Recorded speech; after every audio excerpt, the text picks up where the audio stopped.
ለመጀመሪያ ጊዜ በበጋ መስኖ ስንዴ ልማት የተሳተፉ አርሶ አደሮች የተሻለ ምርት እንደሚጠብቁ የዳንግላ ወረዳ አርሶ አደሮች ተናገሩ።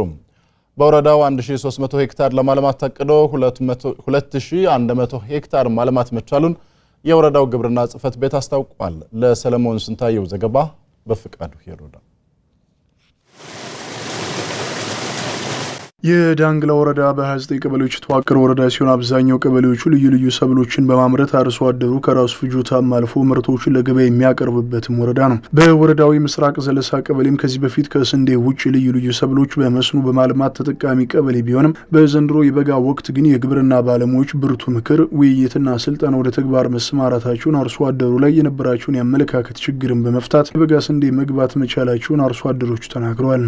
ድንች ሚል ድንች ይዘራል፣ በርበሬ ሚል በርበሬ፣ ሽንኩርት ሚል ሽንኩርት ነበር ከዚህ በፊት ምንዘራ። ሐሳቡ ከሁለት ከሶስት ይከፈል ነበር። ይህን ወደ አንድ ለማምጣት በጣም ትልቅ ትግል አድርገናል። ቀበሌ ባለሙያዎች የግብርና ባለሙያዎችም ሆነ በሰፊው ትልቅ ውይይት አደረግንና ወደዚህ በቃ አንድ አይነት አዝመራ እንድንዘራ ተደረገ።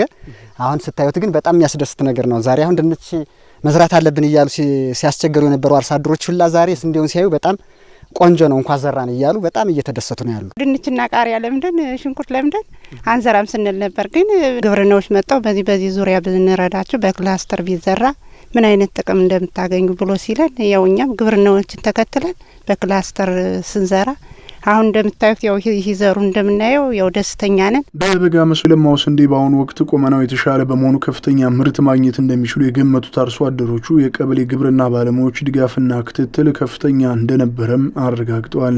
ስናየው አሁን ውጤቱን እንግዲህ አበራይተን ባናየው አሁን አበቃቀሉ ምን ስናየው በጣም ተደስተ እንግዲህ ገና ለምርቱ አዲስ ነኝ። እንግዲህ እኔ ሳየው ምርቱ አሁን በቃ በጣም ቆንጆ ሆኖ በቅሏል። በደንብ አገኛለሁ የሚል ነገር ነው ያለው። ከድንቹ ይበልጣል እንጂ ያንሳል ብለን አንገምትም። ግብርና ግን በጣም አግዞናል። የግብርና ባለሙያዎች በጣም ነው ያገዙን። ቡቃያው እንዳየሁት በጣም ሰፊ ምርት አገኛለሁ ብዬ አምናለሁ። ስንዘራም ያው አብረውን ነው ያዛሩን። በጣም ተከታትለው በቃ ብዙ እርዳታ አደረጉልን። አብረው ዘርተው ጨርሰው ነው ይሄዱ። ወደፊቱ ያው በቃ እነሱ በሚሉ መመሪያ እንዘራለን። ይህን ምርት እያገነ ፍላጎታችን እያገነ ሰርተን እንድናድግ ከግብርና ወደ ኋላ አንልም። የምስራቅ ዘለሳ ቀበሌ ግብርና ጽሕፈት ቤት ኃላፊ አቶ ሞላሽታ ቀበሌያቸው ባሉ አርሶ አደሮች ከዚህ በፊት ያመርቱት ከነበረው ሰብል ውጪ በበጋ መስኖ ስንዴ ልማት ለመሰማራ ስልጠናዎችንና ውይይቶችን ተግባራዊ በማድረጋቸው 62 ሄክታር መሬት በክላስተር እንዲለማ ማድረግ ተችሏል ነው ያሉት። በቀበሌውም ከ100 ሄክታር በላይ መሬት በስንዴ ብቻ መሸፈኑን ገልጸዋል።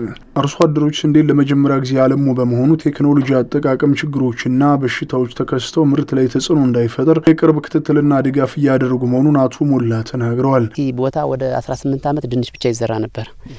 ድንች በሚዘራበት ምክንያት የድንች በሽታ በተከታታይ እየተከሰተ በአብዛኛው አርሶ አደሮች ተጠቃሚ አይሆኑም ነበር። 125 አርሶ አደሮች የተሳተፉበት በጠቅላላ 62 ሄክታር ነው ይህ ክላስተር አሁን ያለንበት የሚታዩት ክላስተር ማለት ነው። እንደ ቀበሌ ግን 108 ሄክታር ስንዴ ተዘርቷል። ከእርሻ ጀምረን አርሶ አደሩ እንዴት ማረስ እንዳለበት መቼ ማረስ እንዳለበት የእርሻ ድግሞሹን ሳይቀር ነው ስራ የሰራ ነው። ዳንግላ ወረዳ ግብርና ጽሕፈት ቤት ምክትል ኃላፊ አቶ ኃይለ ኢየሱስ ማለደ በበኩላቸው በ2015 ዓ.ም ከ2100 ሄክታር በላይ መሬት በስንዴ ተሸፍኗልም ብለዋል። ወደ 42500 ሄክታር የሚለማ መሬት አለን። ነገር ግን በመስኖ መልማት የሚችል 2931 ሄክታር መሬት አለን።